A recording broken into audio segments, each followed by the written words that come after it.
The cabin perched on Devil's Ridge had been abandoned for 2 decades, its windows boarded up like dead eyes staring into the Pacific fog. Sarah clutched her swollen belly as she pushed through the creaking door, desperate for shelter from the storm that had stranded her miles from civilization. She didn't know this place belonged to Marcus Chen, or that his father had vanished from this very spot 20 years ago. When Marcus arrived the next morning following Sarah's emergency beacon, his German Shepherd Rex began acting strange. The dog's nose led them past the dusty furniture and cobwebs, straight to a loose floorboard near the stone fireplace. What they found beneath would destroy Marcus's carefully constructed life as a Seattle detective and force him to confront the truth about his father's work as a federal witness protection coordinator. Hidden in that crawl space wasn't just evidence of his father's death. It was proof that someone Marcus trusted had been hunting his family for decades, and now, with Sarah as an unexpected witness, the killer knew exactly where to find them. But who had been watching the cabin all these years, waiting for someone to return? The storm had passed by the time Marcus reached the ridge, leaving behind crystalline air and the smell of wet pine. He'd received the emergency signal around midnight, a GPS distress beacon pinging from coordinates he recognized with a chill. Devil's Ridge, his father's old retreat. Marcus hadn't been back since that terrible October when David Chen simply vanished. No body, no note, no explanation. Just an empty cabin and questions that had haunted Marcus through college, the police academy, and 12 years working homicide in Seattle. Rex bounded ahead as they climbed the narrow trail, his black and tan coat gleaming in the morning sun. The German Shepherd had been David's dog originally, a puppy when the old man disappeared. Marcus had inherited Rex, along with all the unanswered questions. "Easy, boy," Marcus called as the dog reached the cabin's weathered porch. The front door hung open, and Marcus's hand instinctively moved to his service weapon. Someone was inside. "Hello?" he called out. "Seattle Police. Anyone hurt in there?" A woman's voice answered, weak but steady. "In here. I'm okay, but I can't travel yet." Marcus found her sitting on his father's old leather couch, a blanket wrapped around her shoulders. She was young, maybe late 20s, with auburn hair and intelligent green eyes. Very pregnant. "I'm Sarah Martinez," she said, struggling to stand. "I'm sorry for breaking in. My car went off the road about 2 miles down during the storm. I activated my emergency beacon and found this place." "You did the right thing." Marcus holstered his weapon, studying her face. Something about her seemed familiar, though he couldn't place it. "I'm Marcus Chen. This was my father's cabin. How far along are you?" 8 months. She winced, pressing a hand to her side. "I think the stress brought on some contractions, but they've stopped." Rex had been circling the main room while they talked, nose to the ground, whining softly. The dog's behavior was unlike anything Marcus had seen before, focused, agitated, purposeful. "What is it, Rex?" Marcus followed the dog toward the massive stone fireplace that dominated the cabin's north wall. David had built it himself during the cabin's construction in the early 90s, laying each river rock with meticulous care. Rex pawed at a section of flooring near the hearth, his whines growing more urgent. The old pine boards looked identical to the rest, but when Marcus knelt down, he noticed something his 12-year-old eyes had missed decades ago. Scratches in the wood, deliberate marks. "Sarah, there's something—" He looked back, but she had moved to the window, her silhouette framed against the forest beyond. Again that nagging sense of recognition tugged at his mind. The floorboard lifted easily once he found the hidden catch. Beneath lay a metal document box, military-grade and sealed against moisture. Marcus's hands trembled as he lifted it out. Rex sat back on his haunches, tail wagging with satisfaction. Inside the box, files, photographs, and a letter addressed to him in his father's careful handwriting. Marcus opened it with Sarah watching silently from across the room. "Son, if you're reading this, then the worst has happened, and my past has finally caught up with me. The work I did for the Marshal Service made enemies, dangerous people who wouldn't hesitate to hurt you or your mother to get to me. I've hidden evidence here that will expose them, but using it will put you at risk. Trust no one from my old unit, especially not Brennan. Uncle Brennan. Marcus's blood turned to ice. Brennan Shaw had been his father's partner, his mentor, practically family. After David's disappearance, Brennan had helped with the funeral expenses, checked on Marcus's mother until cancer took her 5 years later. He'd even written the recommendation letter that got Marcus into the academy. Marcus? Sarah's voice seemed to come from very far away. You look like you've seen a ghost. He looked up at her, the pieces suddenly clicking into place. The familiar features, the timing of her arrival. What did you say your last name was? Martinez. But her eyes had changed, grown watchful. Why? Through the window behind her, Marcus caught a glimpse of movement in the tree line. Someone was out there. Someone had been waiting. The storm had passed by morning, leaving the forest draped in crystalline silence. Maya pressed her face against the cabin's single window, watching steam rise from the damp earth below. Her stomach cramped with hunger, a sharp reminder that she'd eaten nothing but stale crackers in 2 days. The baby kicked restlessly, as if sharing her anxiety. She'd found the place by accident, stumbling through the downpour with nothing but a backpack and desperation. The cabin perched impossibly on a narrow ledge, hidden behind a curtain of pine branches and accessible only by a treacherous goat path that zigzagged up the cliff face. Someone had carved it into the rock itself, its walls a mixture of fitted stone and weathered timber that seemed to grow from the mountain. The interior was sparse but clean, a narrow bed with military-precise corners, a small table bearing a kerosene lamp with a pristine glass chimney, shelves lined with canned goods, their labels faded but readable, everything covered in a fine layer of dust that suggested months, maybe years, of abandonment. Maya's fingers traced the spines of books on a makeshift shelf, field guides to Pacific Northwest flora, survival manuals, a leather-bound journal with a broken clasp. She'd resisted opening the journal last night, but curiosity gnawed at her now. The cover bore initials carved deep into the leather, R.H. She was reaching for it when she heard the dog. The barking echoed from somewhere below, growing closer. Maya's blood chilled. She'd been so careful to cover her tracks, using stream beds and rocky outcroppings to mask her trail. But dogs were different. Dogs could follow scent through rain and wind and time itself. Through the window, she watched a golden retriever emerge from the tree line, nose to the ground, tail rigid with purpose. Behind it came a man, tall and lean, moving with the efficient gait of someone accustomed to rough terrain. Even at this distance, she could see the tension in his shoulders, the way his head swiveled as he searched the cliff face. Maya backed away from the window, her heart hammering.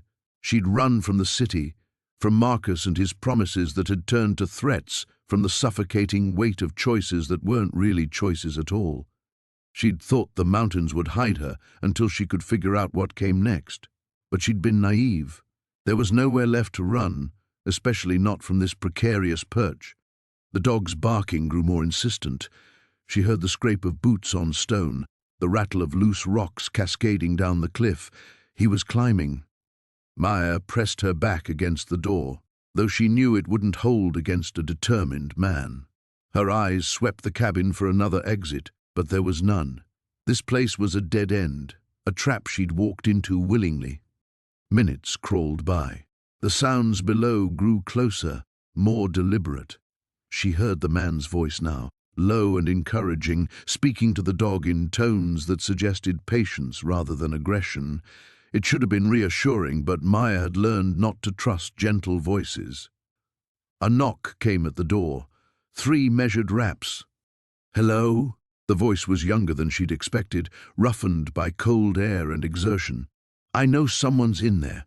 My dog doesn't lie about these things." Maya said nothing, barely daring to breathe. "Look, I'm not here to cause trouble.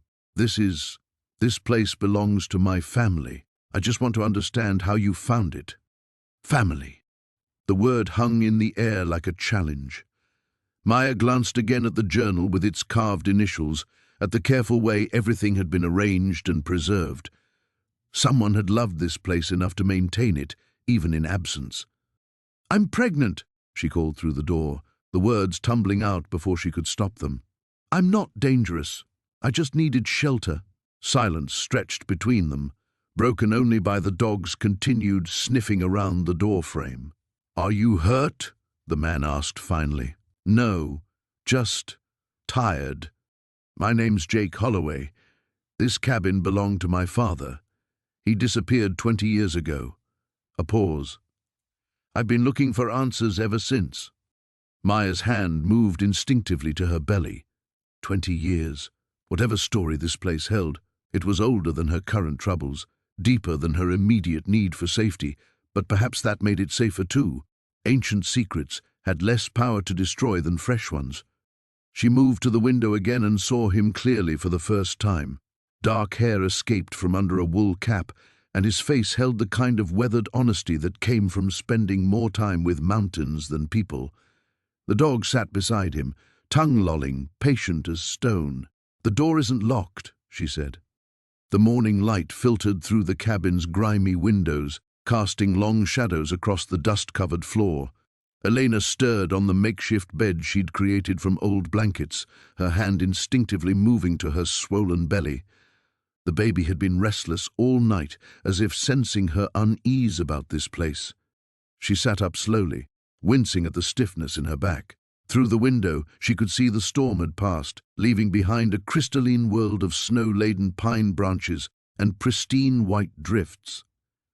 For a moment, the beauty of it made her forget her circumstances, forget Marcus, forget the bruises that had finally faded from her ribs, forget the desperate flight that had brought her here. A distant sound caught her attention. Voices, male voices, growing closer. Elena's heart hammered against her ribs as she peered through a gap in the curtains. Two figures emerged from the tree line below, a man in a heavy coat with a large German shepherd at his side. The dog's nose was pressed to the ground, following what she realized with growing dread must be her tracks from the night before. She watched as they approached the cabin's front door, and panic seized her. There was nowhere to run, not in her condition, not in this snow.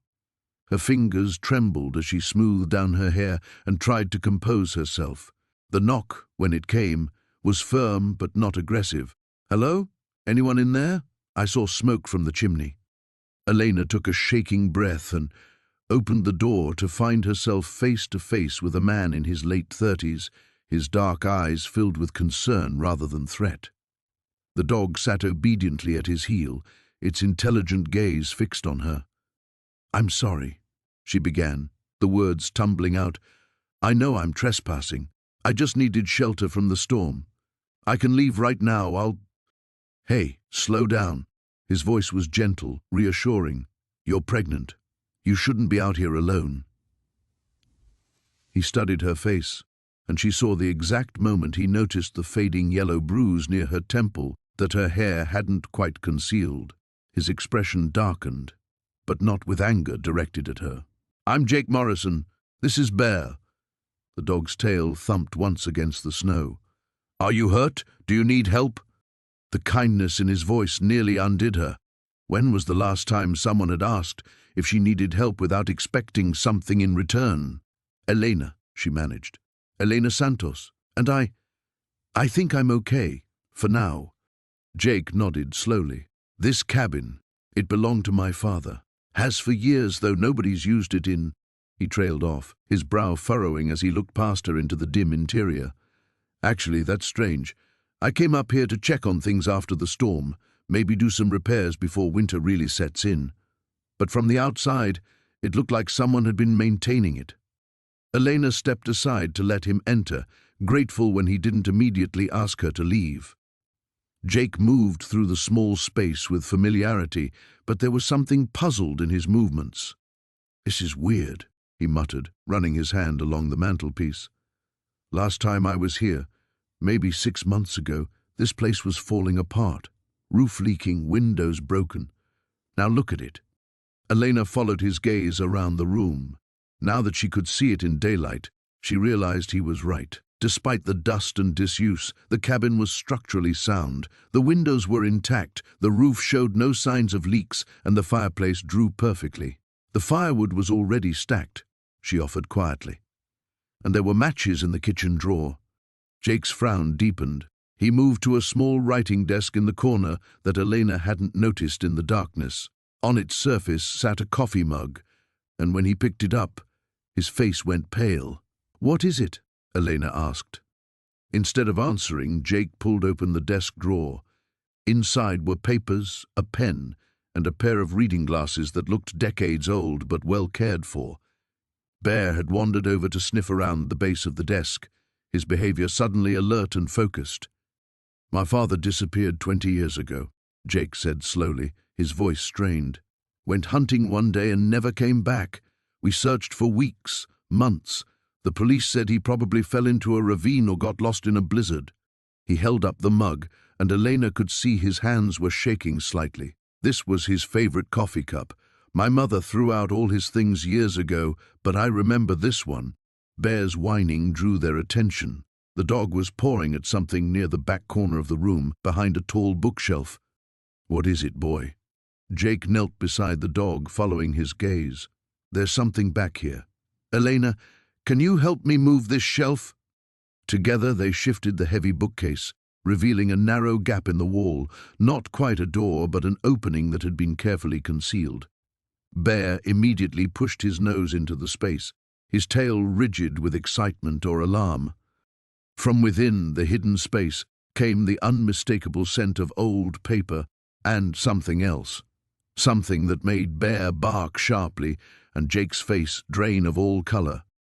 The storm had passed, leaving behind a crystalline morning that made the forest sparkle with dewdrops. Sarah stood at the cabin's single window, watching Marcus emerge from the trees with an armload of firewood, his German shepherd bounding ahead of him through the undergrowth. The normalcy of the scene felt surreal after the intensity of the previous night. She pressed her hand to her belly, feeling the baby's restless movements. The child seemed as unsettled as she was, responding to her elevated heart rate and the strange energy that permeated this place. Something about the cabin felt wrong, though she couldn't articulate why. It wasn't just the isolation or the dated furnishings, it was something deeper, like the walls themselves held secrets. Marcus pushed through the door, his arms laden with split logs. "Should keep us warm for another day or two," he said, avoiding her eyes as he stacked the wood beside the stone fireplace. The morning light revealed details she'd missed in the previous night's shadows. Deep scratches in the wooden doorframe, a dark stain on the floorboards near the kitchen that someone had tried unsuccessfully to scrub away.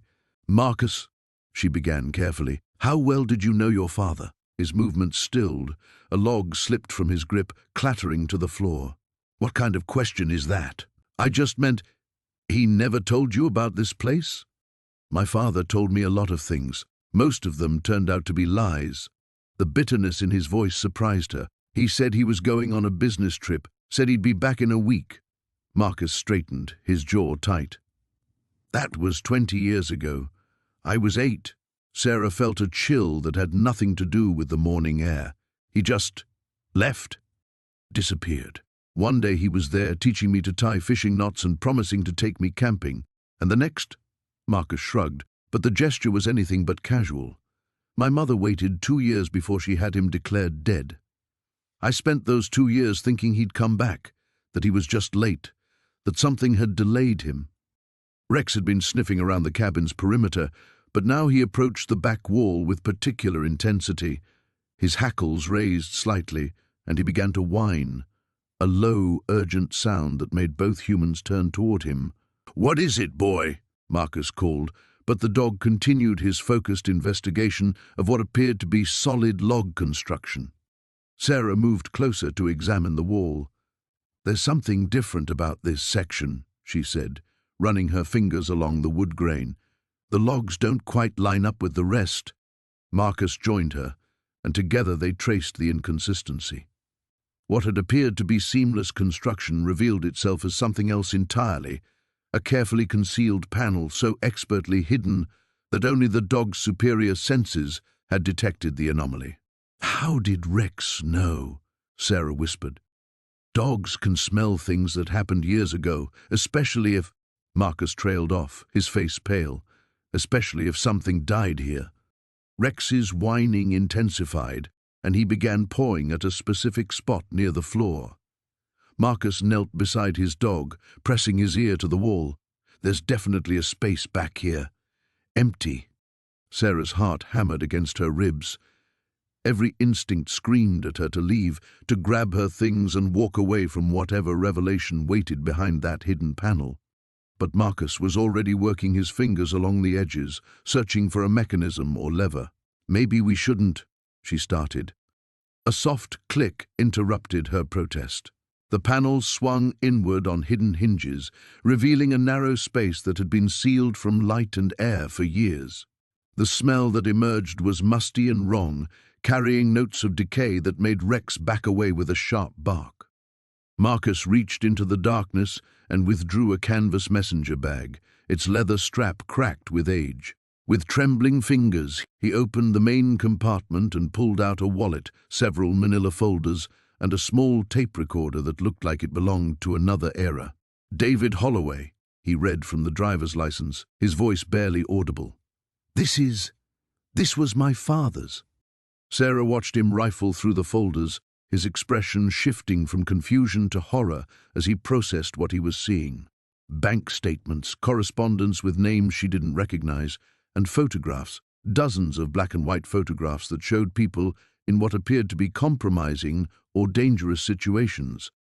"I don't understand," Marcus said, holding up a letter with his father's distinctive handwriting. "This is addressed to someone named Vincent Cray. It talks about maintaining surveillance and collecting evidence for future leverage."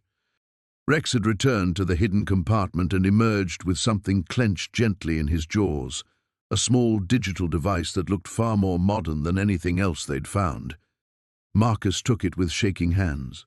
"This is a GPS tracker," he said, "but it's new, recent." He looked up at Sarah, his eyes wide with a terrible understanding. Someone else has been here, someone who knew what was hidden in this wall. The cabin suddenly felt less like shelter and more like a trap, with invisible walls closing in around them.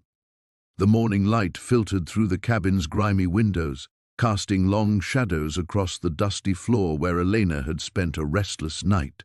Her back ached from the makeshift bed she'd arranged using old cushions from the moth-eaten couch, but the baby had been mercifully still, allowing her a few precious hours of sleep. She was folding the blanket she'd found in the closet when the sound of footsteps on the porch made her freeze. Heavy boots, deliberate and cautious. Elena's heart hammered against her ribs as she crept toward the window, peering through a gap in the faded curtains. A tall man stood on the weathered deck, his dark hair catching the morning sun. He wore a flannel shirt and jeans that had seen better days, and beside him sat the most beautiful German shepherd she'd ever seen. The dog's ears were pricked forward, alert but not aggressive, its intelligent brown eyes scanning the cabin's exterior. The man knocked on the door, 3 measured raps that echoed through the small space. "I know someone's in there," he called out, his voice carrying a slight rasp. "I'm not here to hurt you. This is my family's cabin." Elena pressed herself against the wall beside the window, her mind racing. She could try to hide, but where? The cabin was tiny, and he'd already seen signs of her presence. Her backpack sat in plain view, and she'd used the fireplace last night, probably sending smoke signals across the entire mountainside. "Please," the man continued, and something in his tone, a gentleness beneath the authority, made her reconsider. "I just want to talk." Taking a shaky breath, Elena approached the door but didn't open it. "How do I know you're telling the truth? About it being your cabin?" "Because I know there's a loose board on the 3rd step that creaks when you step on it. I know the kitchen faucet only works if you turn it counterclockwise first. And I know there's a carving of a bear on the inside of the bedroom doorframe that my father made when I was 8. Elena glanced toward the bedroom, remembering the crude but charming carving she'd noticed the night before. Slowly, she unlatched the door and opened it a crack, keeping the chain engaged. The man stepped back, holding his hands where she could see them. Up close, she could see he had kind eyes, though they held a weariness that spoke of recent grief. The dog remained seated, watching her with curious but non-threatening attention. "I'm Marcus," he said, "and this is Ranger. We're not going to hurt you." Something about the way he said it, the careful distance he maintained, told Elena he'd dealt with frightened people before. She noticed the small badge clipped to his belt, some kind of law enforcement. "I'm sorry," she said, opening the door wider but still keeping her distance. "I didn't know anyone. I was just looking for somewhere to stay for the night." "The storm?" Marcus nodded, his gaze taking in her obvious pregnancy, the exhaustion written across her features.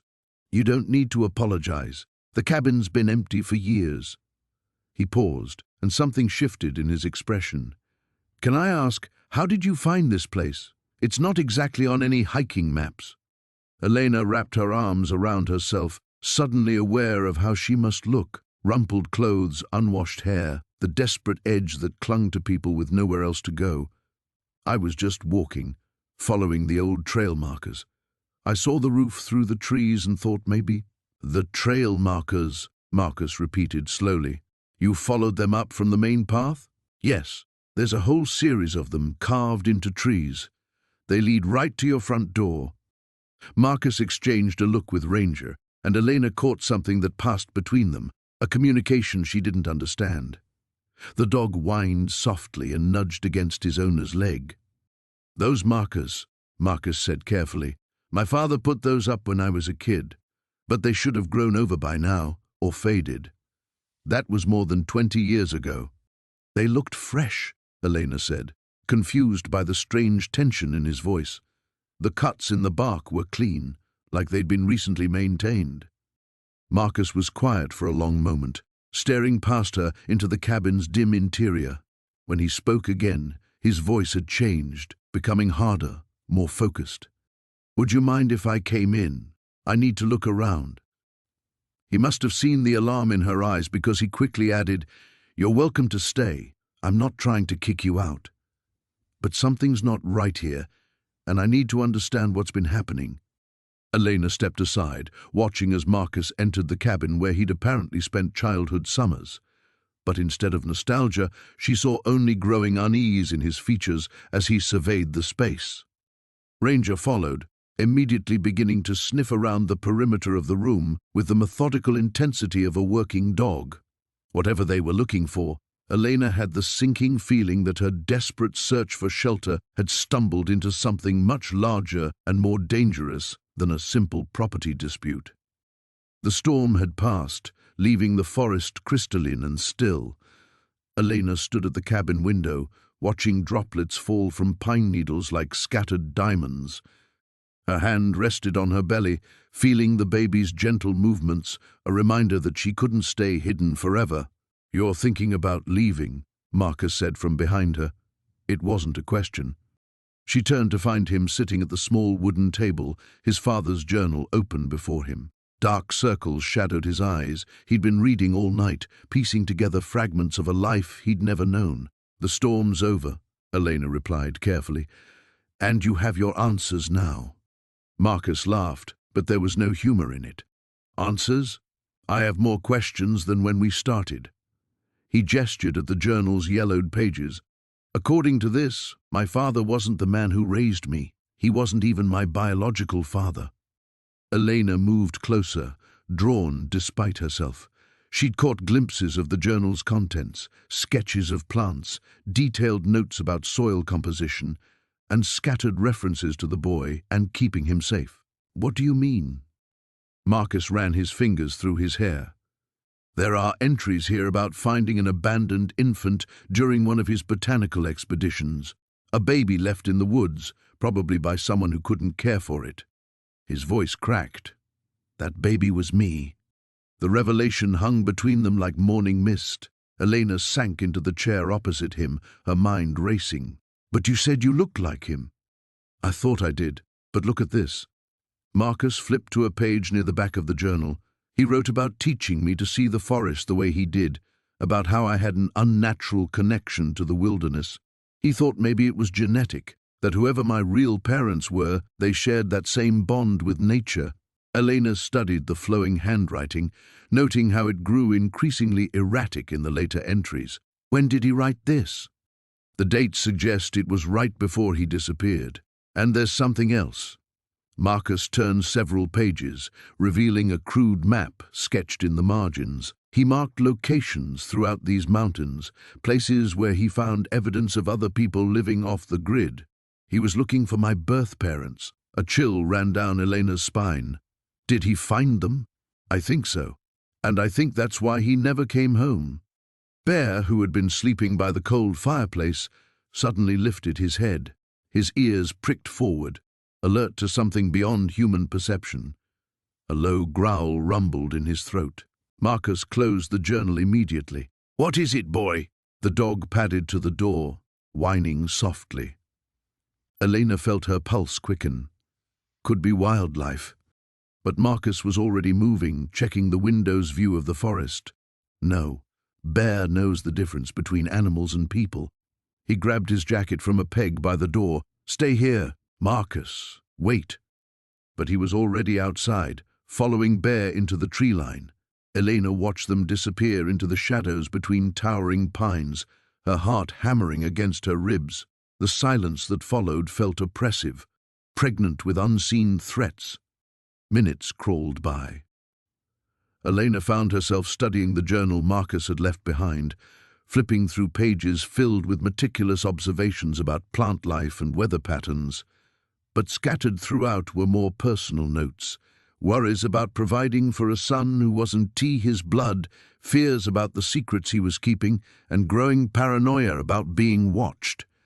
The last entry made her blood run cold. "They know I've been asking questions. The boy's in danger as long as he stays with me. Better he thinks I abandoned him than learns the truth about what happened to his real family." A sharp bark echoed from the forest, followed by Marcus's voice calling Bear's name. Elena stood, torn between staying put and following them.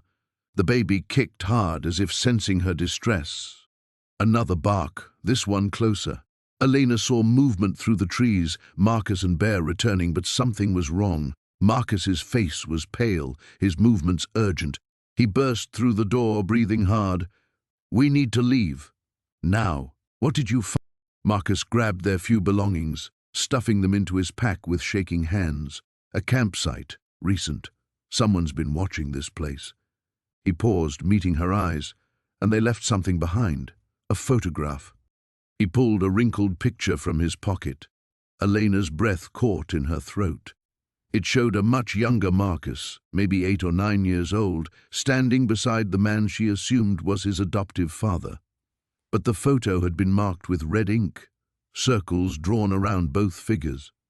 "Someone's been tracking you," Elena whispered. "For years, apparently. And now they know about the cabin." Marcus shouldered his pack, then helped Elena with hers. "Whatever happened to my father, whoever he found up here, they're still out there. And they don't want the truth coming to light." Bear was already at the door, sensing their urgency. Elena followed Marcus outside, casting one last look at the cabin that had briefly offered sanctuary. As they disappeared into the forest, she couldn't shake the feeling that they were walking deeper into danger rather than away from it. The rain had stopped, but water still dripped steadily from the cabin's eaves as Maya sat at the kitchen table, watching Daniel pace the small living room. His movements were restless, agitated, like a caged animal. Every few minutes he'd glance toward the basement door, then look away as if burned. "You don't have to go back down there tonight," Maya said softly. "Whatever's in that room has waited 20 years. It can wait until morning."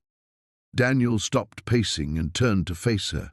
In the lamplight, she could see the exhaustion etched into his features, the way his shoulders sagged under the weight of too many revelations. "How can I sleep knowing my father might be—" He couldn't finish the sentence. Maya understood. The pregnancy had given her a new appreciation for the bonds between family members, even those she'd never met. The life growing inside her seemed to pulse with its own urgent need for connection, for belonging somewhere. She imagined Daniel felt that same desperate pull, but in reverse. watching everything he'd believed about his origins crumble away. Ranger had positioned himself at the basement door, his ears pricked forward, occasionally whining low in his throat. The dog's behavior had grown increasingly strange since they'd discovered the hidden room. It was as if he could sense something down there that the humans couldn't, something that called to him. "Tell me about your father," Maya said, hoping to distract Daniel from his spiraling thoughts. "What was he like?" Daniel sank into the chair across from her, running his hands through his dark hair. Quiet, thoughtful. He worked construction during the day and spent his evenings reading or working in his wood shop. Nothing exciting, nothing dangerous. When I was 8, he told me he had to go away on a job, that he'd be back before my birthday. His voice cracked slightly. That was the last time I saw him. "And your mother never told you what really happened?" "She said he'd abandoned us, that some men weren't cut out for family life and he was one of them. I spent years hating him for leaving." Daniel's hands clenched into fists on the table. "But if he's down there, if he never left at all." A sudden scratching sound from the basement made them both freeze. Ranger's whining grew more insistent, his claws clicking against the door. Maya felt her pulse quicken. "Could be mice," she said, though she didn't believe it herself. The sound had been too deliberate, too rhythmic. Daniel was already standing, moving toward the basement door. "Ranger, move." But the dog refused to budge, instead beginning to paw frantically at the doorframe. "Daniel, wait." Maya struggled to her feet, her hand instinctively moving to her belly. "Maybe we should call someone, the police or—" "And tell them what? That we broke into an abandoned cabin and found a secret room that might contain evidence of a 20-year-old crime?" Daniel shook his head. "They'd arrest us for breaking and entering before they'd listen to our story." The scratching came again, 3 long scrapes followed by 2 short ones, then again the same pattern. Maya's blood ran cold. "That's not mice." Daniel yanked open the basement door and Ranger bounded down the stairs before either of them could stop him. The dog's barking echoed up from below, sharp and urgent. "Damn it, Ranger!" Daniel grabbed the flashlight and started after him, Maya close behind despite his protests. The basement felt different now, colder somehow. Their footsteps echoed hollowly on the concrete floor as they made their way toward the hidden room. Ranger stood at the opening, his body rigid, hackles raised. Daniel swept the flashlight beam across the shelves they'd discovered earlier, but everything appeared exactly as they'd left it. The newspaper clippings, the photographs, the carefully organized evidence of whatever obsession had consumed the cabin's previous occupant. But as the light moved across the far wall, Maya gasped. There, scratched into the wooden paneling at about shoulder height, were fresh marks. 3 long lines followed by 2 shorter ones, exactly the pattern they'd heard from upstairs. "Those weren't there before," Daniel whispered. Ranger had moved to the corner of the room, digging frantically at the floor where the concrete met the wall. His claws scraped against something metallic, buried beneath a thin layer of dirt and debris. Maya knelt beside the dog, ignoring Daniel's protests, and brushed away the loose soil. Her fingers encountered something smooth and cold. "There's something here. A handle, I think." Daniel aimed the flashlight at the spot where she was working. The beam revealed the edge of what looked like a metal box, partially buried in the floor. As Maya cleared more dirt away, they could see it was larger than they'd first thought. Not a box at all, but some kind of hatch or door set flush with the concrete. "Jesus," Daniel breathed. "There's another level down there." The scratching sound came again, but this time they could tell it was coming from directly beneath their feet. Someone, or something, was in the space below, and it knew they were there. The storm had passed, leaving behind an eerie stillness that seemed to press against the cabin walls. Elena sat by the window, watching Marcus pace the small living room like a caged animal. The photograph lay face down on the coffee table between them, but its presence filled the room like a third person. "Tell me about your father," she said quietly, her hand resting on her belly. The baby had been restless all morning, as if sensing the tension that crackled through the air. Marcus stopped pacing and turned to face her. His eyes were red-rimmed, whether from lack of sleep or unshed tears, she couldn't tell. What's the point? Everything I thought I knew was apparently a lie. Maybe not everything. Elena's voice was gentle but firm. The man who raised you, who taught you to fish and tie your shoes and ride a bike, that was real. That was him. Was it? Marcus laughed bitterly. How can I know what was real and what was just another layer of deception? He gestured toward the photograph. That woman in the picture, she looks terrified, and he's standing there like he owns her. Elena studied his face, seeing the war between love and betrayal playing out in his features. Dogs don't lie, she said suddenly. What? Bear, he brought you here for a reason. Dogs have instincts about people, about places. If your father was truly evil, would Bear have loved him the way he obviously did? As if summoned by his name, Bear appeared in the doorway, his tail wagging tentatively. He approached Marcus with cautious steps, as though sensing his master's emotional turmoil.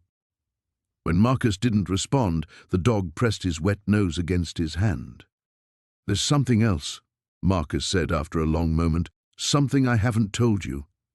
He reached into his jacket pocket and pulled out a small leather-bound notebook. Bear found this yesterday, hidden behind a loose board in the bedroom wall. Elena's pulse quickened. What is it? A journal. My father's journal. Marcus opened it with trembling fingers. The entries start about 6 months before he disappeared. Listen to this. He cleared his throat and began to read. They're getting closer. I can feel them watching, waiting. I've tried to stay clean, tried to build something good here, but the past doesn't stay buried. Not when there are people who profit from keeping it alive. The words hung in the air like smoke. Elena felt a chill run down her spine that had nothing to do with the mountain air. Marcus flipped through several pages. Here's another one from just 2 weeks before he vanished. If something happens to me, I hope Marcus never finds this place. I hope he never learns what his father really was. Some sins are too heavy for a son to carry. What sins? Elena whispered. I don't know. The entries are vague, like he was afraid someone might read them. But there are names mentioned, people I've never heard of, and dates that correspond to newspaper articles I found in that box.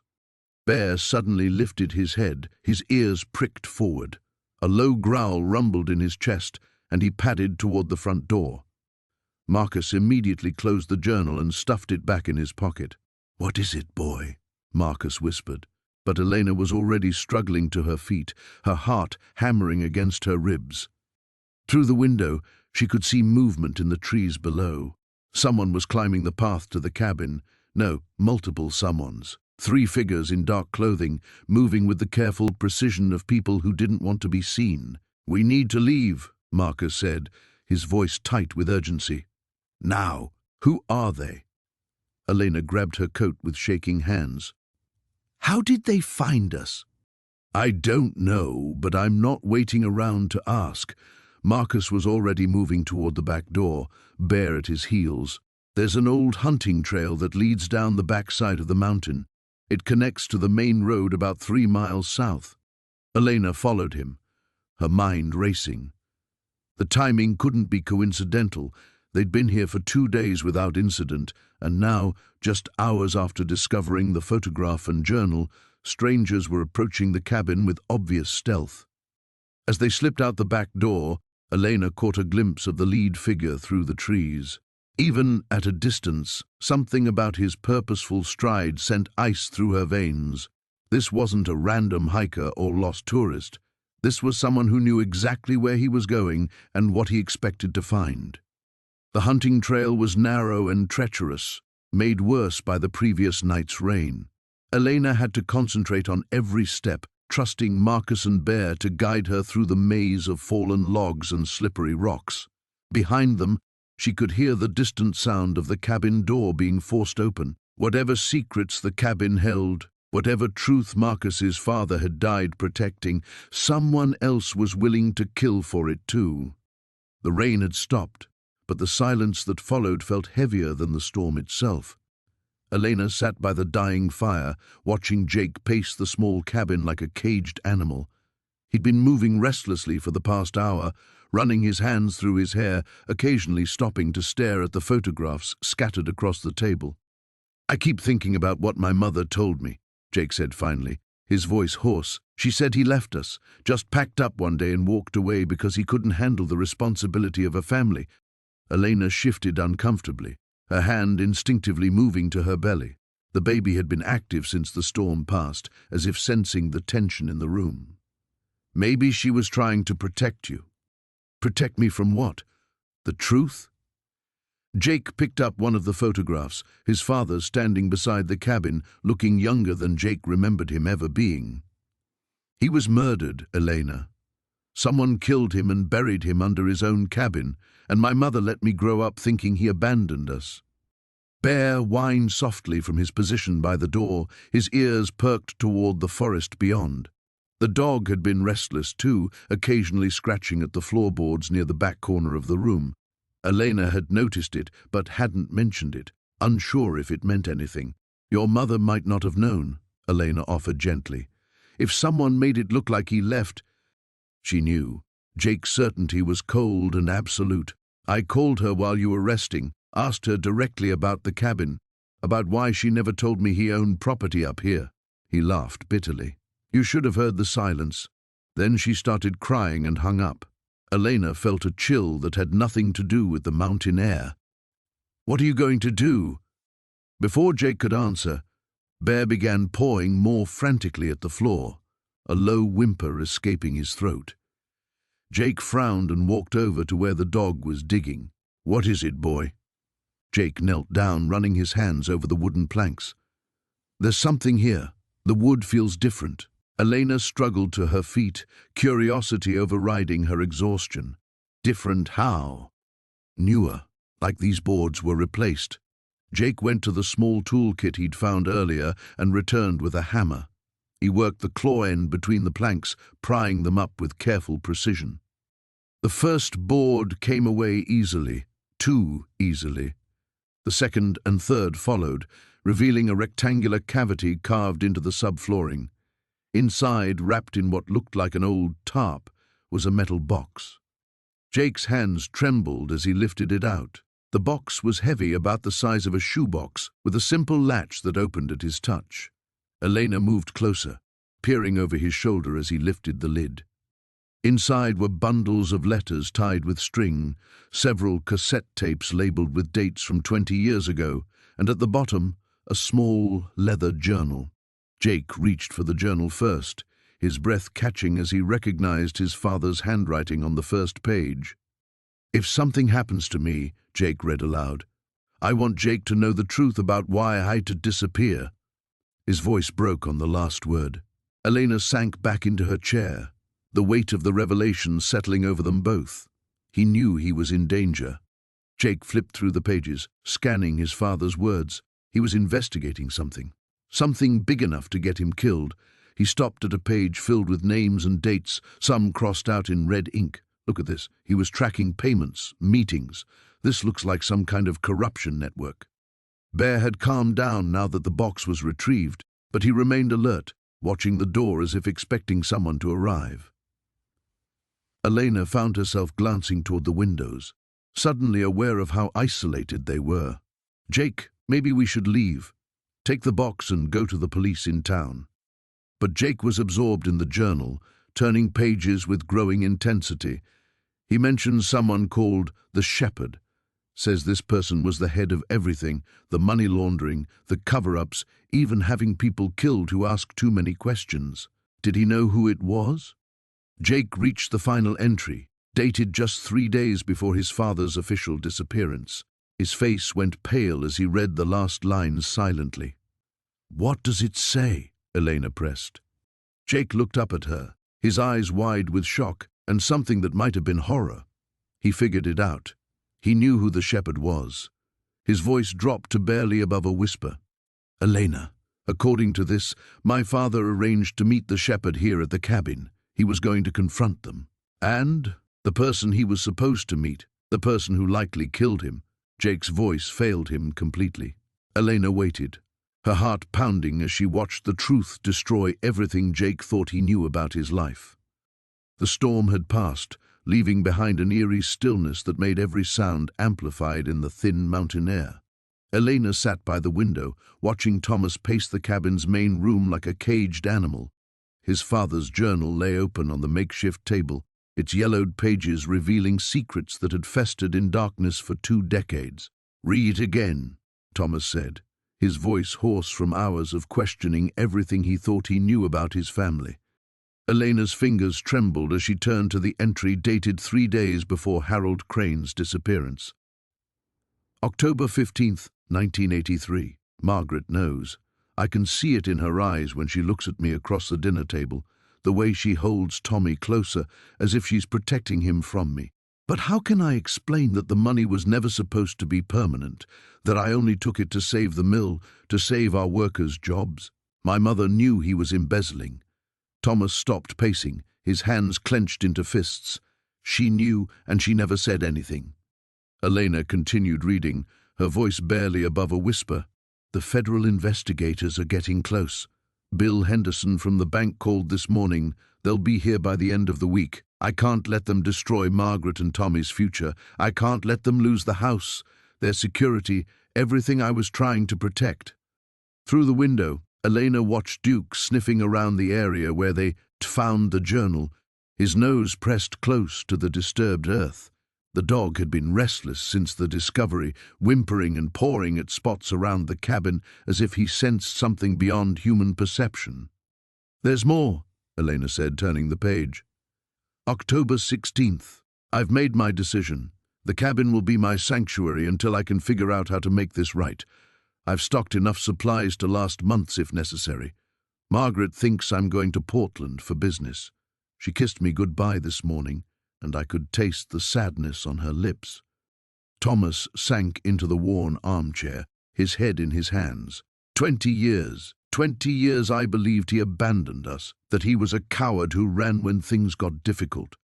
Elena felt the baby kick, a sharp reminder of the new life growing inside her while they unraveled the mystery of a life that had ended in this very place.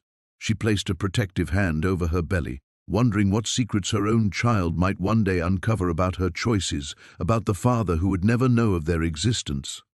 October 17th, she continued. "The isolation is already affecting me. I keep hearing Margaret's voice calling my name through the trees, but when I look out the window there's nothing but forest and shadows. I understand now why the old-timers said this place was cursed, not by spirits, but by the weight of desperate decisions." A sudden bark from outside made them both jump. Duke stood rigid near the tree line, his ears erect and his body tense with alertness. Thomas moved to the window, squinting into the gathering dusk. "What is it, boy?" he called out.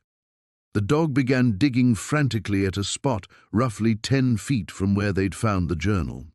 Dirt flew behind his powerful hind legs as he excavated with the determination of an animal following an irresistible scent. "Should we stop him?" Elena asked, though something in her gut told her they needed to see what Duke was uncovering. Thomas was already moving toward the door. "No, he found the journal. Maybe he's found something else."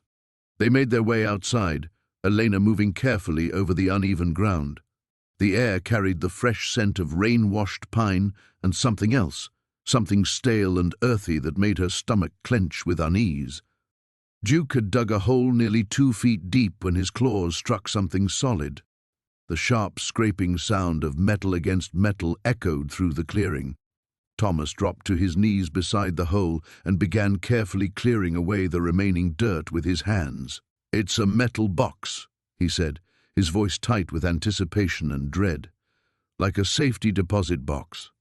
Elena watched as he worked to free the container from its earthen grave. The box was larger than she'd expected, roughly the size of a shoebox, but made of heavy steel with a simple latch mechanism. Despite years underground, it appeared to be in good condition, protected by its weatherproof construction. Thomas lifted it from the hole with reverent care, as if handling a sacred relic. The weight of it surprised him. Whatever was inside was substantial. He carried it to the cabin's porch, Elena following slowly behind, one hand on her lower back where a persistent ache had begun to develop. "Are you ready for this?" Thomas asked, his thumb hovering over the latch. Elena nodded, though she wasn't sure anyone could truly be ready for whatever Harold Crane had deemed important enough to bury in the middle of nowhere. The latch clicked open with a sound that seemed to echo through the mountains like a gunshot. Sarah's contractions were getting stronger, each wave forcing her to grip the weathered kitchen table until her knuckles turned white. The storm outside had intensified, turning the cabin into an island surrounded by howling wind and sheets of rain that hammered against the windows with increasing fury. "We need to get you to a hospital," Marcus said, pacing beside her as Rex whined anxiously near the door. But even as the words left his mouth, they both knew it was impossible. The narrow trail down the cliff face would be treacherous in good weather, let alone during this tempest. "The baby's not waiting for perfect conditions," Sarah gasped between breaths, her face pale but determined. "This is happening here, whether we're ready or not." Marcus felt panic rising in his chest. The revelations about his father had already shaken him to his core, and now he was faced with delivering a baby in a cabin that had become a tomb of family secrets. He forced himself to think practically, to push aside the emotional turmoil and focus on what Sarah needed. "Okay," he said, surprising himself with how steady his voice sounded. "We can do this. People have been having babies without hospitals for thousands of years." He moved quickly through the cabin, gathering clean sheets from the bedroom where his father's journal still lay open, its damning words seeming to watch him accusingly. In the bathroom, he found a first aid kit that looked decades old but contained basic supplies. His hands shook as he boiled water on the old gas stove, following half-remembered advice from medical shows and the single emergency preparedness class he'd taken years ago. Rex had positioned himself near Sarah, his presence somehow calming despite the chaos. The dog's intuitive understanding of human distress had always amazed Marcus, but tonight it felt like a lifeline. When Sarah's contractions peaked, Rex would rest his head against her leg, and her breathing would steady slightly. "Tell me about your father," Sarah said during a brief lull, her voice strained but seeking distraction. "Before you found out about all this, what was he like?" Marcus paused in his preparations, caught off guard by the question. "He was my hero," he said quietly, spreading clean sheets across the couch. "Strong, principled. He taught me to fix engines, to track animals in the woods, to always tell the truth no matter how much it hurt." The irony of those last words hit him like a physical blow. "Maybe he was protecting you," Sarah offered, gripping the table edge as another contraction began. "Parents do terrible things sometimes, thinking they're keeping their children safe." "By covering up murder?" Marcus's voice was harsher than he intended.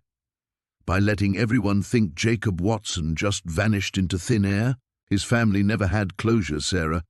They spent 20 years wondering if he was alive somewhere, hoping he might come home." The rain drove against the windows with renewed force, and somewhere in the distance, thunder rolled across the mountains. The cabin's electricity flickered, plunging them into momentary darkness before the light steadied again. "We should prepare for the power to go out," Marcus said, lighting several candles he'd found in the kitchen drawers. The flickering flames cast dancing shadows on the walls, making the cabin feel even more like something from another time. Sarah's labor progressed with frightening intensity. Between contractions, she helped him arrange blankets and towels, her movements careful but determined. There was something almost surreal about the situation. Here they were, two strangers thrown together by circumstance, about to bring new life into a place haunted by death and deception. "I keep thinking about timing," Sarah said, as Marcus helped her settle onto the makeshift bed they'd created. "If I hadn't run away, if I hadn't found this place, you never would have discovered what really happened to your father." "Maybe that would have been better," Marcus replied, though he wasn't sure he believed it. "Some truths are too heavy to carry." Rex suddenly lifted his head, ears pricked forward, listening to something beyond their hearing. A moment later they heard it too, the distant sound of voices carried on the wind. Marcus moved to the window, peering out into the storm-lashed darkness. Someone's out there, he said, his blood running cold. In this weather, on this trail, that's not a coincidence. Sarah's eyes widened with fear. David found me. I don't know how, but he found me. The voices were getting closer, multiple people making their way up the treacherous path despite the storm. Marcus felt the walls of the cabin closing in around them. Sarah was in active labor, unable to move, and they were trapped on a cliff with nowhere to run. "We need to hide," he said urgently, but even as he spoke, they both knew there was nowhere to go. The cabin was small, isolated, and soon to be surrounded. Rex growled low in his throat, hackles rising as the footsteps grew louder outside. The basement stairs creaked under their combined weight as Marcus helped Elena down into the darkness below. The flashlight beam danced across stone walls that seemed to press closer with each step, and the air grew thick with the smell of damp earth and something else, something that made Rex whimper and press against Marcus's legs. "Are you sure about this?" Elena whispered, her hand instinctively moving to her belly. The baby had been restless all morning, as if sensing the tension that had settled over the cabin like a shroud. Marcus nodded, though his jaw was tight with apprehension. "Whatever's down here, it's connected to my father. I can feel it." He paused on the narrow landing, sweeping the light across what appeared to be a single room carved directly from the rock. "Rex led us here for a reason." The dog had grown increasingly agitated since they'd discovered the hidden entrance behind the bookshelf. Now he stood at the bottom of the stairs, his nose pressed against something in the far corner, a low, mournful sound emerging from his throat that Marcus had never heard before. As they reached the bottom, the flashlight revealed the room's contents in stark detail. Against one wall stood a workbench cluttered with tools and what looked like surveying equipment. Maps were tacked to every available surface, their edges curled with age and moisture. But it was the far corner that drew their attention, the corner where Rex waited, tail tucked low, beside what appeared to be a large wooden chest. "My God," Elena breathed, pointing to the maps. "Marcus, look at these." He turned the light toward the wall, and his breath caught. The maps weren't random. They were all of the same area, the canyon and surrounding wilderness, but marked with different years spanning decades. Red X marks dotted various locations, each annotated with dates and cryptic notes in his father's familiar handwriting. "Site 7, Promising Vein," Marcus read aloud from one notation dated 15 years ago. "Core samples show high concentration." What was he looking for out here? Elena moved closer to examine another map, this one more recent. "These aren't just exploration notes, Marcus. Look at this." Her finger traced a line of red marks that formed a clear pattern leading toward the cabin itself. It's like he was tracking something specific, something that led him here. A sharp bark from Rex interrupted their examination. The dog had managed to nudge the chest lid partially open, revealing a glimpse of papers within. Marcus crossed to the corner and knelt beside his companion, running his fingers along the chest's worn edges. "Easy, boy," he murmured, though his own hands shook as he lifted the heavy lid completely. The hinges protested with a metallic screech that echoed off the stone walls. Inside, neat stacks of documents filled most of the space. Marcus lifted the top folder, recognizing his father's meticulous filing system immediately. But as he opened it and began to read, the familiar ground beneath his understanding began to shift. "Land acquisition agreements," he said slowly, his voice growing quieter with each word. "Purchase contracts for Elena. These are deeds. Multiple properties, all in this area."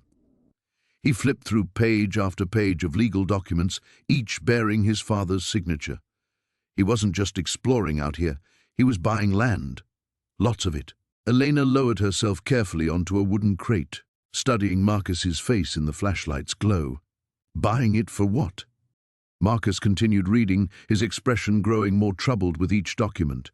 Mineral rights, water rights. He was systematically acquiring control of this entire watershed. He looked up at Elena, confusion and something approaching betrayal flickering in his eyes. The family business, the construction company, it was all a front. This was his real work. Rex whined and pawed at something deeper in the chest. Marcus reached past the folders and withdrew a leather-bound journal, its pages thick with his father's dense handwriting. As he opened it, loose photographs spilled out onto the floor, aerial shots of the canyon, close-ups of rock formations, and images of what appeared to be mining equipment. Day 1847, Marcus read from a random entry, his voice barely above a whisper. The geological survey confirms what I've suspected for years. The uranium deposits extend far beyond the original estimates. If properly developed, this could be the largest untapped reserve in the state. He stopped reading, the words seeming to stick in his throat. Uranium, Elena repeated, the word hanging heavy in the basement air. Marcus flipped to another entry, dated just weeks before his father's disappearance. They're getting suspicious. The environmental groups are asking questions about the land purchases, and Sarah suspects something. I may need to disappear for a while, let things cool down. The cabin is ready if I need it. The flashlight flickered, casting dancing shadows across the walls as Marcus looked up at Elena. In the distance above them, they could hear the wind picking up outside the cabin, but down here in the Earth's embrace, surrounded by 20 years of secrets, the silence felt absolute. Rex nudged Marcus's hand with his nose, drawing attention to one final item in the chest's depths, a manila envelope marked with a single word in his father's handwriting, insurance. The storm had passed, leaving the mountain air crisp and eerily quiet. Sarah stood at the cabin's window, watching Marcus pace the narrow clearing outside like a caged animal. His movements were sharp, agitated, each step carving deeper into the muddy ground where yesterday's rain had pooled. She pressed her palm against her belly, feeling the baby shift restlessly inside her. Even unborn, her child seemed to sense the tension that had settled over them like a shroud since finding those bones. He's been out there for 2 hours, she murmured to herself, then louder, Marcus, you need to come inside. He didn't respond. Rex lay nearby, head resting on his paws, brown eyes tracking his master's every movement. The dog hadn't left Marcus's side since emerging from that hidden room, as if understanding that something fundamental had broken. Sarah opened the door, letting the cold air rush in. The temperature's dropping. You'll make yourself sick. Marcus stopped abruptly, his back still turned to her. My father was a good man. His voice carried across the clearing, hollow and desperate. Everyone said so. The whole town mourned him. I know. Sarah stepped outside, her bare feet immediately regretting contact with the cold wooden deck. That doesn't change because of what we found. Doesn't it? He spun around, and she saw his face was blotched red from cold, and something deeper. There's a body in there, Sarah, hidden for 20 years. Those clothes, that watch. His voice cracked. What kind of man does that? Sarah wrapped her arms around herself, shivering. She wanted to offer comfort, but the truth sat between them like a chasm. The skeleton in the hidden room wore a distinctive silver watch, its inscription still legible, to Thomas. Happy 25th birthday, love, Mom. Marcus's father's watch, the same one Marcus remembered him wearing the day he disappeared. Maybe there's an explanation, she said, knowing how hollow it sounded. Like what? Marcus laughed bitterly. Maybe he accidentally killed someone and decided to wall up the body before vanishing into the wilderness? Maybe that's totally normal behavior for the town hero everyone claimed to love? Rex whined softly, padding over to nose at Marcus's hand. The gesture seemed to drain some of the fight out of him. He sank onto a tree stump, suddenly looking exhausted. I keep thinking about that day, he continued quietly. The last time I saw him. I was 8. He made me pancakes that morning, told me he was going fishing, kissed me goodbye. Marcus's fingers worked through Rex's fur. I waited by the window until dark, watching for his truck. Sarah moved closer, careful on the slick deck. Children aren't responsible for their parents' choices. But I am responsible for what happens next. He looked up at her, his eyes haunted. There's a dead person in there, Someone's been missing for at least 20 years, maybe longer. They had a family, people who loved them, who deserved answers. The weight of that truth settled over them. Sarah lowered herself onto a nearby log, grateful to take pressure off her swollen feet. The baby kicked sharply, and she winced. "We have to call the police," she said finally. Marcus nodded slowly. "I know. I've been trying to work up the courage." He pulled out his phone, stared at the screen. "Once I make this call, everything changes. Whatever story I've told myself about my father, about who he was, it's gone." "Maybe that's not entirely bad," Sarah offered gently. "Living with questions, with idealized memories, that's its own kind of prison. Is it better than living with this?" He gestured toward the cabin. "Knowing that the man I've spent 20 years missing, the man I've built my entire identity around losing, knowing he was capable of something like this?" Rex suddenly lifted his head, ears perked. A low growl rumbled in his throat as he stared into the tree line beyond the clearing. Both Marcus and Sarah followed his gaze, but saw nothing except shadows between the trunks. "What is it, boy?" Marcus stood, instantly alert. The dog's growl deepened. Sarah felt her pulse quicken as Rex's hackles rose along his spine. Something was wrong, very wrong. "Marcus," she whispered, struggling to her feet. A branch snapped somewhere in the forest, then another. The sounds were too deliberate, too rhythmic to be an animal. Someone was walking through the woods toward them, not bothering to mask their approach. Marcus moved protectively in front of Sarah, his hand finding Rex's collar. "Get inside," he said quietly. "Now." But Sarah was frozen, staring at the tree line where a figure had emerged from the shadows. An elderly man with silver hair and weathered features, wearing a faded flannel shirt and work boots. He walked with the confident stride of someone who knew exactly where he was going. Marcus made a sound like he'd been punched in the stomach. The phone slipped from his nerveless fingers, clattering against the deck boards. The man raised his hand in a casual wave, as if 20 years hadn't passed between them. "Hello, son," Thomas Hartwell called out, his voice carrying clearly across the clearing. "I think we need to talk." The storm had passed, leaving behind an eerie stillness that made every sound seem amplified. Sarah sat in the corner of the cabin, her hand pressed protectively against her belly, watching as Marcus paced like a caged animal. The revelations from the hidden room had shattered something fundamental in him, and she could see the war raging behind his eyes. "We need to call the police," she said quietly, her voice cutting through the silence. Marcus stopped pacing and turned to face her. "With what? A 20-year-old skeleton and my father's paranoid ramblings? They'll think we're crazy." "Your father wasn't paranoid, Marcus.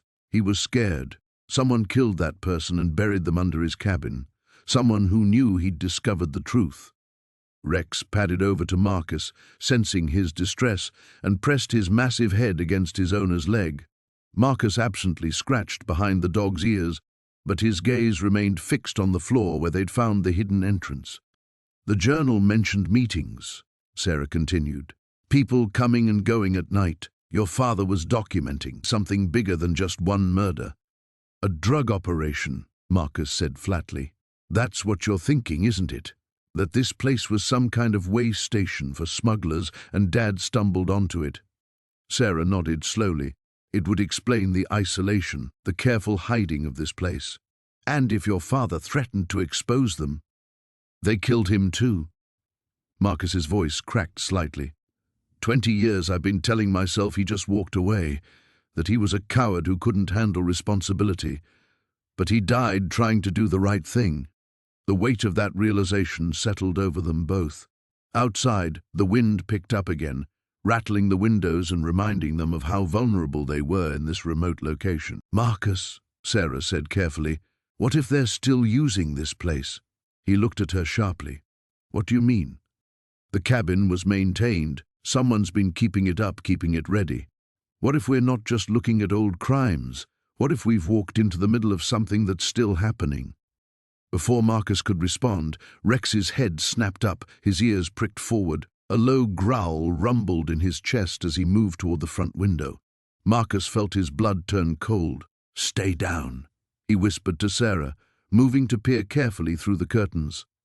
At first he saw nothing but trees and shadows. Then a flash of movement caught his eye, a figure moving between the trunks, too deliberate to be a lost hiker. As his eyes adjusted, he made out at least 2 people approaching the cabin from different angles. "They're here," he breathed. Sarah's face went white. "Who's here?" "I don't know, but they're not friendly." Marcus moved away from the window, his mind racing. "There's a back door through the kitchen. We need to go now." But even as he spoke, they heard the distinctive sound of footsteps on the front porch. Rex's growl deepened, and Marcus placed a restraining hand on the dog's collar. "Easy, boy. Not yet." A voice called out from outside, deep, authoritative, with a slight accent Marcus couldn't place. "We know you're in there. Come out slowly and nobody gets hurt." Marcus looked at Sarah, seeing his own fear reflected in her eyes. She struggled to her feet, one hand supporting her back, the other pressed against her belly. The baby had been active all morning, as if sensing the tension. The back door, Marcus mouthed silently. They crept through the main room, avoiding the floorboards Marcus remembered creaking. Rex followed, his body tense but obedient. They'd almost reached the kitchen when a shadow passed by the back window. They were surrounded. "This is your last warning," the voice called again. "We just want to talk." Marcus knew better. People who just wanted to talk didn't surround buildings and make threats. These were the same people who had killed his father, who had buried evidence under the cabin floor. They hadn't come to chat. The front door handle rattled, then turned. Someone was coming in. Marcus made a split-second decision. He released Rex's collar and pointed toward the front of the cabin. "Go," he whispered. The massive dog didn't hesitate. He bounded toward the front room just as the door opened, and suddenly the cabin erupted in shouts and chaos. Rex's barking mixed with human voices raised in alarm and anger. "Now," Marcus hissed, grabbing Sarah's hand and pulling her toward the kitchen. The back door was their only chance, even if someone was waiting outside. At least in the forest they'd have places to hide. But as they reached for the door handle, Marcus realized they'd made a crucial mistake. The shouting from the front room had stopped too quickly, and Rex's barking had turned to whimpering. The silence that followed was worse than any threat. The silence that followed Marcus's confession pressed against them like a living thing. Sarah's hand instinctively moved to her belly, protecting the life growing within her from the horror that had unfolded in this very room 2 decades ago. Jake stood frozen, his father's watch heavy in his palm, its familiar weight now carrying an unbearable burden of truth. "I never meant for it to happen," Marcus continued, his voice barely above a whisper. "Your father and I, we'd been friends since childhood, partners in everything, but that night—" He shook his head, tears streaming down his weathered face. "That night changed everything." Jake's throat felt raw. "What happened?" Marcus moved slowly to the window, gazing out at the cliff's edge where his friend had fallen. "Tom found out about the money, the missing funds from the construction company. I'd been skimming for months, trying to keep my gambling debts from destroying my family. I was going to put it back, I swear I was. But he confronted you here," Jake said, the pieces falling into place with sickening clarity. "He was furious. Rightfully so. Said he was going to the police in the morning, that our friendship couldn't protect me from what I'd done." Marcus turned back to them, his face etched with 20 years of guilt. "I begged him to give me time to make it right. We argued, and it got physical. I pushed him just once, but he was standing too close to the edge." Sarah felt nauseous, and not from her pregnancy. "You let everyone think he abandoned his family." "I panicked," Marcus said, his voice breaking. "Tom was dead, and I knew no one would believe it was an accident. I had a family too, a wife and daughter who depended on me. So I staged it, made it look like he'd taken the money and run." Jake's hands clenched into fists. "You destroyed us. My mother spent years thinking he chose to leave us. She died believing that lie." "I know," Marcus whispered. "I've lived with that knowledge every single day. When I heard you'd taken over the search, when you kept coming back here year after year, I wanted to tell you, but I was a coward. The dog whimpered from where he lay beside the hidden door, as if sensing the weight of human suffering in the room. Jake looked at his faithful companion, remembering how the animal had led them to this terrible truth. Even Rex had been braver than the man who'd claimed to be his father's best friend. "Where is he?" Jake asked quietly. "Where's my father's body?" Marcus pointed toward the cliff face. "There's a ledge about 20 feet down. I climbed down that night and buried him there. I come here twice a year to tend the grave. That's why I kept the cabin maintained, why I made sure no one else found this place." Sarah spoke up, her voice steady despite her trembling hands. "But someone else did find it. I found it." "And I panicked again," Marcus admitted. "When I saw signs that someone had been here, I thought maybe Tom's body had been discovered. I started watching the place, and when I saw you both here tonight, you came to clean up your mess," Jake finished. "Were you planning to kill us too?" Marcus's face crumpled. "I don't know. I brought the gun because I was scared. But when I saw you, Jake, saw how much you look like your father, I couldn't go through with it. I've spent 20 years being a murderer and a liar. I can't spend whatever time I have left being both." The wind outside had picked up, rattling the cabin's windows and masking the sound of approaching vehicles. It wasn't until headlights swept across the glass that they realized they were no longer alone. "The police," Sarah said, relief evident in her voice. Marcus nodded slowly.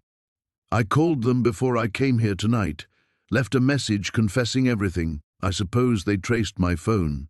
He set his weapon on the table and raised his hands. "It's over now." Jake stared at the man who had shaped so much of his life's pain through deception. "Why now? After all these years, why tell the truth now?" "Because you never stopped looking for him," Marcus said simply. "Because your love for your father was stronger than my fear. And because that baby your wife is carrying deserves to grow up in a world with one less lie in it." The footsteps on the porch grew louder, voices calling out commands. Jake helped Sarah to her feet, his arm protective around her shoulders. As the police burst through the door, he found himself thinking not of vengeance or justice, but of his father, finally free to rest in peace after 20 years of imposed exile. The truth had emerged from its hiding place at last, and with it, perhaps, the possibility of healing. The storm had passed, leaving behind a crystalline silence that made every footstep echo against the cabin walls. Sarah sat by the window, her hand resting on her belly, watching David pace the small room like a caged animal. The wooden box lay open on the table between them, its contents spread out like pieces of a puzzle that painted a picture none of them wanted to see. "There has to be another explanation," David muttered for the third time, picking up one of the photographs. His father smiled back at him from the faded image, arm draped around a woman who wasn't David's mother. The timestamp showed a date 2 months before his father's supposed disappearance. Rex whined softly from his position near the door, ears twitching at sounds only he could hear. The dog had been restless since they'd discovered the hidden compartment beneath the floorboards, as if he sensed the weight of the revelations settling over them like a suffocating blanket. Sarah shifted uncomfortably, both from her pregnancy and the tension crackling through the air. "David, I know this is hard to accept, but—" "Hard to accept?" David's voice cracked as he spun toward her. "My entire life has been built on a lie. 20 years of believing my father was a victim, that something terrible happened to him out there in the wilderness. 20 years of my mother crying herself to sleep, of me wondering if I could have done something differently that last day we argued." He threw the photograph down and grabbed another document from the pile. Bank statements showing regular withdrawals, always in cash, always on the 15th of each month. A pattern that continued for 3 years after Thomas Carr had allegedly vanished without a trace. "He was alive," David whispered, the words barely audible. "He was alive, and he let us think he was dead." Sarah struggled to her feet, moving carefully across the cabin toward him. "We don't know the whole story yet. Maybe he had reasons." What reasons could possibly justify this? David's gesture encompassed the entire collection of evidence they'd unearthed. Letters in his father's handwriting, addressed to someone named Elena. receipts from towns hundreds of miles away, a driver's license with his father's photo but a different name entirely. Rex suddenly lifted his head, a low growl rumbling in his throat. The dog padded over to the far corner of the cabin, nose pressed against the wall where it met the floor. His behavior had been increasingly strange since they'd started going through the box, as if the familiar scents triggered memories buried deep in his canine mind. "What is it, boy?" David's voice softened as he addressed the dog, grateful for any distraction from the emotional minefield surrounding them. Rex began pawing at the wooden planks, the same methodical scratching motion he'd used to uncover the hidden compartment. David knelt beside him, running his hands along the wall until his fingers found what the dog's superior senses had detected: a loose board, painted to match the others but slightly warped from age and moisture. Behind the board lay a small cavity, and inside it, a single envelope marked with David's name in his father's familiar handwriting. Sarah watched from across the room as David's hands trembled while opening the envelope. His face went through a series of expressions as he read: confusion, anger, disbelief, and finally a hollow sadness that seemed to age him 10 years in as many seconds. "What does it say?" she asked gently. David's voice was barely a whisper. "He knew I'd come here eventually. He knew Rex would lead me to the truth." He looked up, eyes glassy with unshed tears.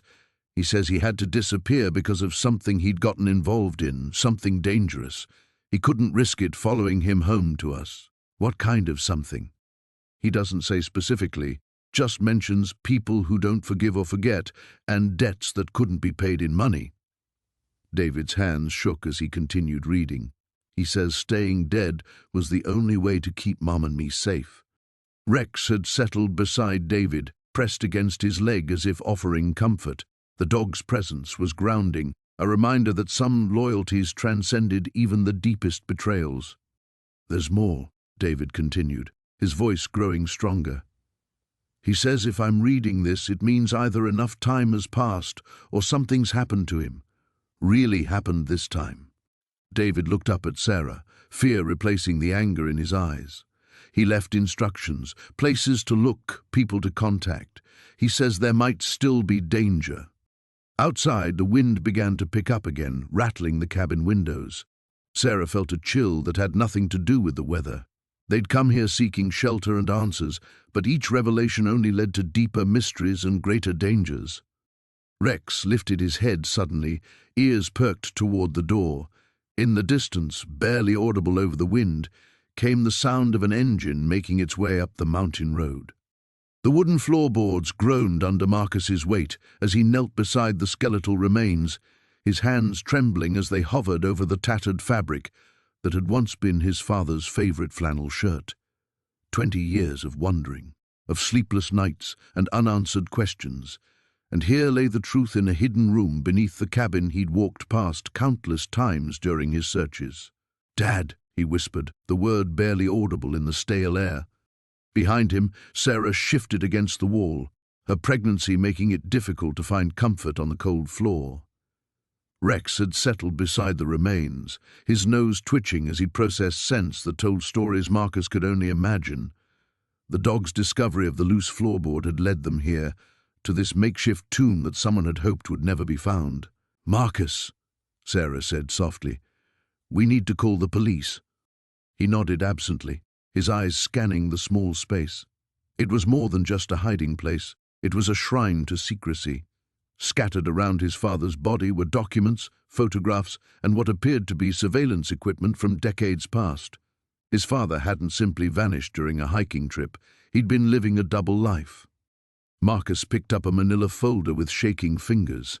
Inside were photographs of people he didn't recognize, accompanied by detailed notes in his father's familiar handwriting. Government buildings, license plates, meeting locations, all meticulously documented. The word Operation Clearwater was stamped across several pages in faded red ink. "What is all this?" Sarah asked, leaning forward despite her discomfort. "I don't know."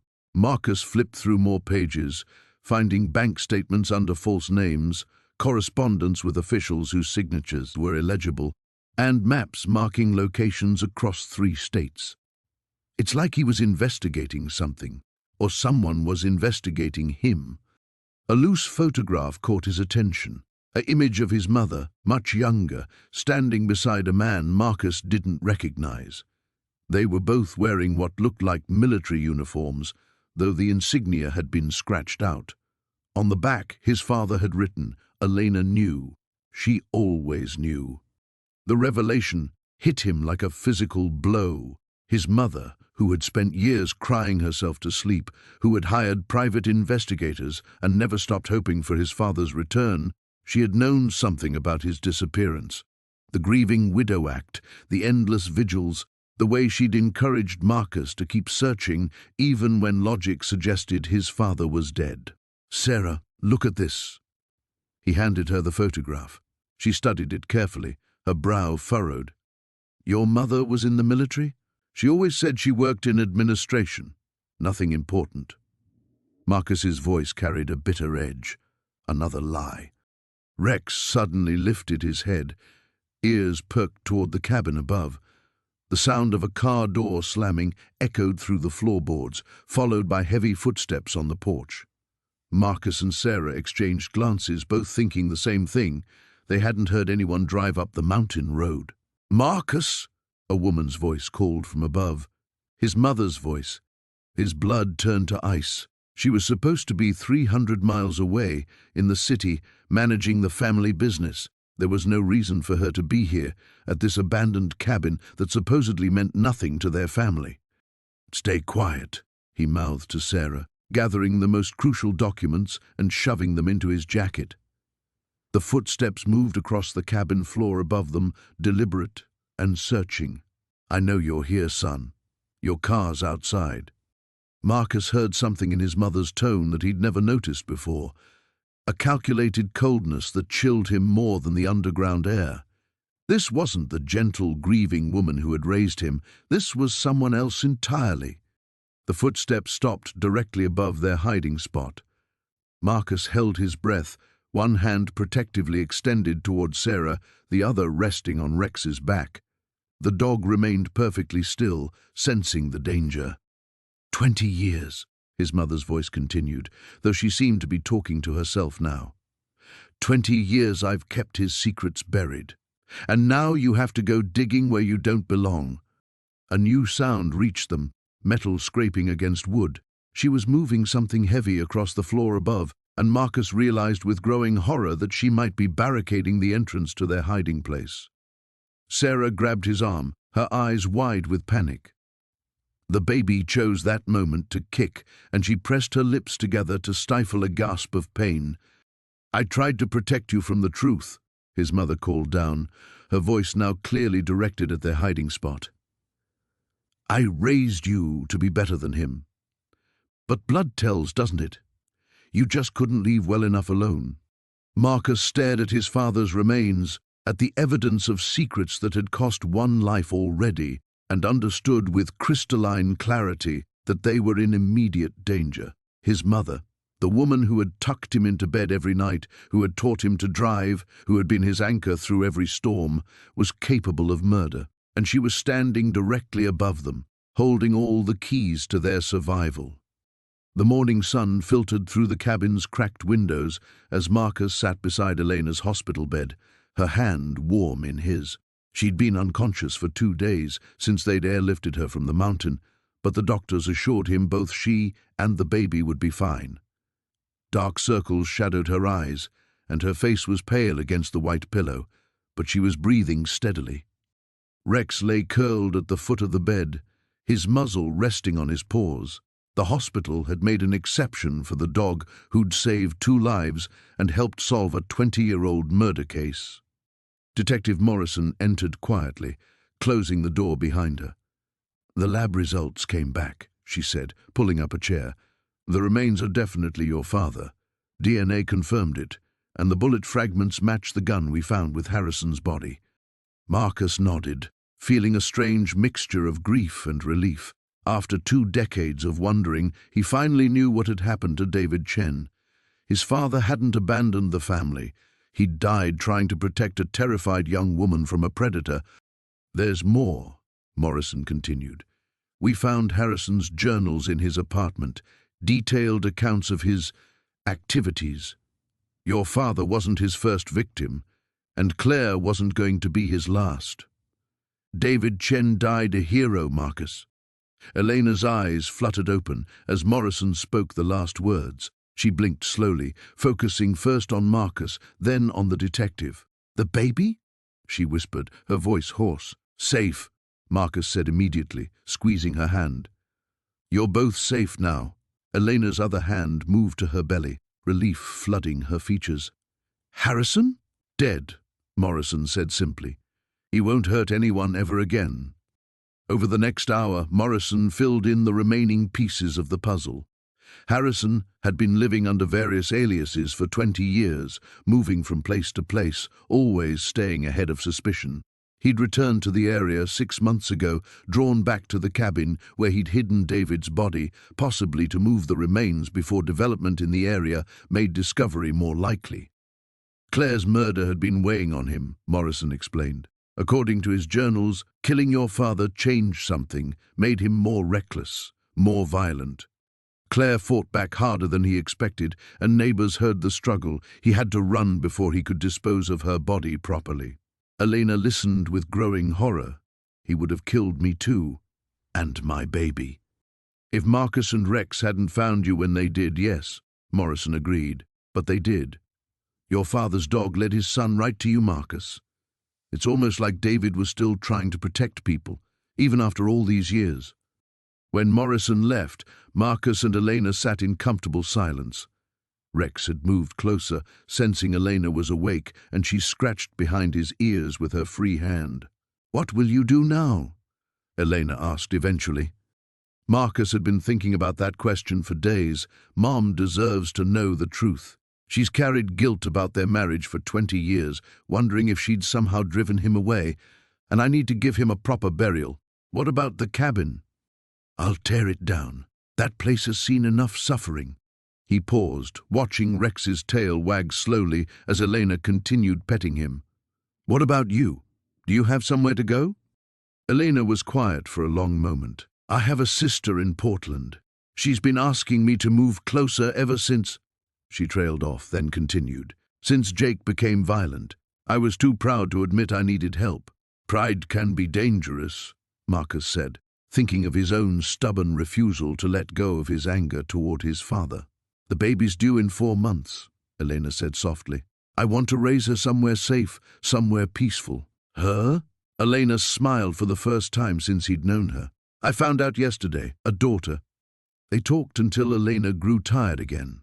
As she drifted off to sleep, Marcus made a decision that surprised him with its certainty. He pulled out his phone and called his editor at the Seattle paper. I'm taking that leave of absence we discussed, he said when she answered. Family emergency. I'll need at least 6 months. After hanging up, he looked out the hospital window at the mountains in the distance. The peaks looked different now. Less forbidding, more like guardians watching over the valley. His father was up there somewhere, finally free from his hidden grave. Tomorrow, Marcus would begin the process of bringing David Chen home.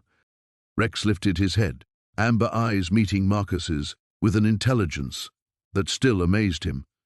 The dog had led him not just to Elena, but to the truth he'd needed his entire adult life.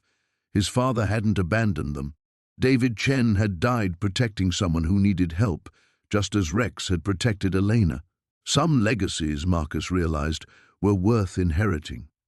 Outside, snow began to fall again, but this time it looked like blessing rather than burden, covering the mountains in pristine white that promised new beginnings.